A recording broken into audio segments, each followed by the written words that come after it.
Halo semuanya, pada video praktikum kali ini kita akan membahas mengenai eksperimen nitrasi dengan asam benzoat dan asetanilid. Tujuan dari praktikum ini yang pertama, mengetahui manfaat dan kegunaan asam benzoat dan asetanilid di kehidupan sehari-hari. Yang kedua, mengetahui dan memahami mengenai reaksi nitrasi dengan menggunakan asam benzoat dan asetanilid tersubstitusi. Kegunaan asam benzoat dan asetanilid. Asam benzoat seringkali digunakan sebagai pengawet makanan.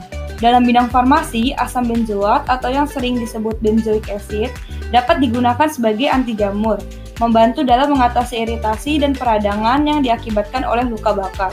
Asetanilid dapat digunakan untuk perawatan, kontrol, dan pencegahan penyakit rematik, demam, sakit kepala, dan juga kram saat menstruasi. Sebelum melakukan praktikum, ada beberapa keberbahayaan yang harus kita ketahui. Pertama, asam nitrat dan asam sulfat pekat memiliki sifat yang sangat kaustik atau dapat menyebabkan iritasi dan dapat menyebabkan luka bakar yang cukup parah. Jadi botol harus ditutup dengan rapat setiap saat untuk menghindari inhalasi atau luka bakar uap.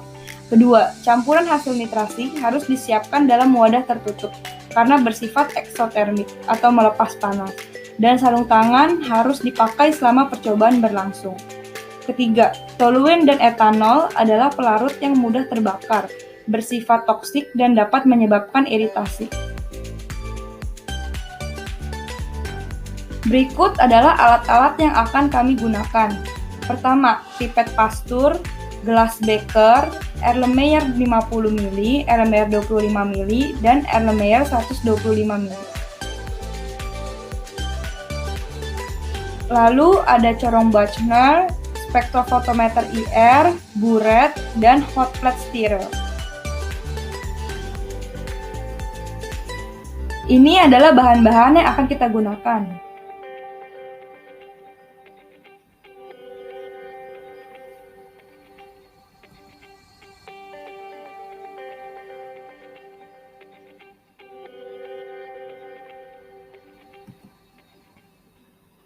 Cara kerja.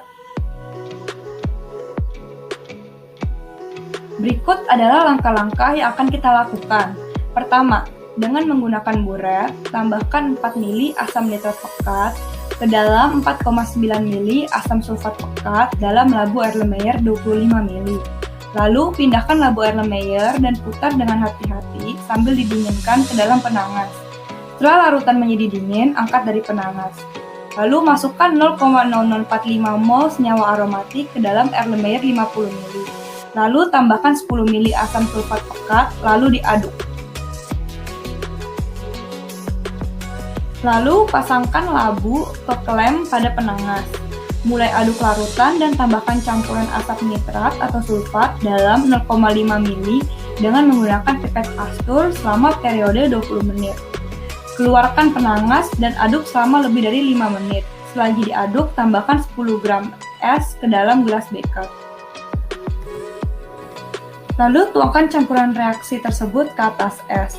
Lalu bilas labu dengan 10 ml air, lalu aduk isi dalam gelas tersebut sampai esnya mencair. Kumpulkan padatan dengan penyaring Buchner dan bilas sebanyak 3 kali dengan 20 ml air. Biarkan vakum menyala sampai kristal mengering selama 10 menit. Lalu lakukan rekristalisasi. Biarkan produk yang difilter dan direkristalisasi mengering hingga minggu berikutnya. Setelah didiamkan, produk dianalisis dengan menggunakan spektrum infrared. Berikut adalah spektrum hasilnya. Lakukan replikasi praktikum dengan mengganti senyawa aromatiknya. Pertanyaan praktikum. Yang pertama, mengapa hasil dari percobaan harus didiamkan selama seminggu? Yang kedua, mengapa harus ditambahkan es ke dalam larutan? Berikut adalah daftar pustaka yang kami gunakan.